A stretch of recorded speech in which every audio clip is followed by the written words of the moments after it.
आज लातूर शहरामध्ये नांदेड, धाराशिव, बीड आणि लातूर यामधील सर्व संघटनात्मक भारतीय जनता पार्टीच्या जिल्ह्यांची बैठक पार पडलेली आहे।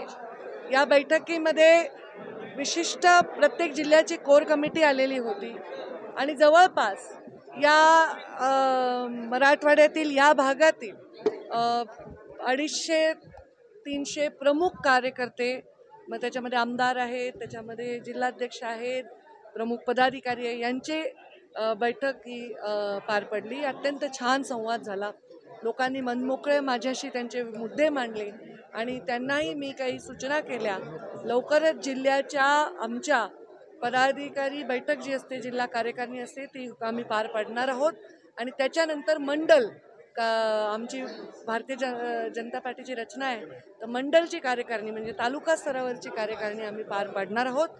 कार्यकर्त्यांच्या मध्ये उत्साह भरणं, अर्थसंकल्पात अत्यंत झालेल्या चांगल्या योजनांचा प्रचार प्रसार करणं आणि लोकशाहीच्या माध्यमातून, इलेक्शन कमिशनच्या माध्यमातून बूथ प्रत्येक मतदान केंद्रावर आपले अधिकार कार्यकर्त्यांपर्यंत नेणं, मतदानाची नोंदणी वाढवणं, बोगस मतदान रोखणं, या सगळ्या गोष्टींच्या संदर्भामध्ये अत्यंत विस्तृत चर्चा झाली।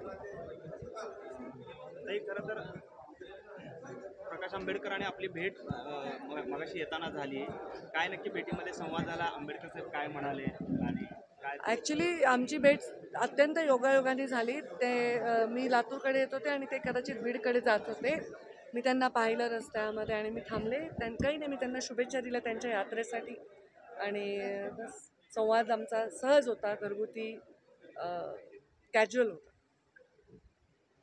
ठीक आहे, तुम्ही बीडलाच प्रश्न विचारला होता। प्रकाश आंबेडकरांनी केलेलं आहे की भाजप असेल, काँग्रेस असेल किंवा राष्ट्रवादी असेल, या प्रत्येक पक्षामध्ये मराठ्यांशी निगडीत असलेले सगळे पॉलिटिशियन्स आहेत, जास्तीत जास्त ओबीसीचा पॉलिटिकल चेहरा तयार झाला पाहिजे, ओबीसी नेतृत्व राजकीय चेहरा समोर आला पाहिजे, 100 ओबीसी आमदार निवडून आले पाहिजे, त्या अनुषंगानं आपण काम करावं असं पद्धतीचं स्टेटमेंट त्यांचं होतं।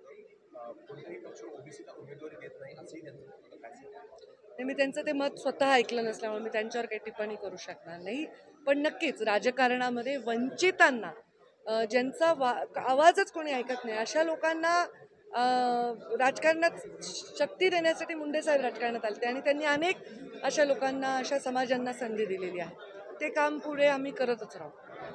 लाडकी बहीण योजनेवरनं विरोधक जे आहेत ते मोठ्या प्रमाणात टीका करताना पाहायला मिळत आहेत। पण ते सगळ्यात जास्त तेच लोक त्याचा लगेच फॉर्म वगैरे भरून घेण्यासाठी पण उत्सुक दिसत आहेत। त्यामुळे लाडकी बहीण योजना अत्यंत चांगली आहे, महाराष्ट्रातील समस्त महिलांमध्ये खूप आनंद वाटतो। सुषमा अंधारे म्हणतात अशा प्रकारच्या यात्रा काढणे। एक मिनिट।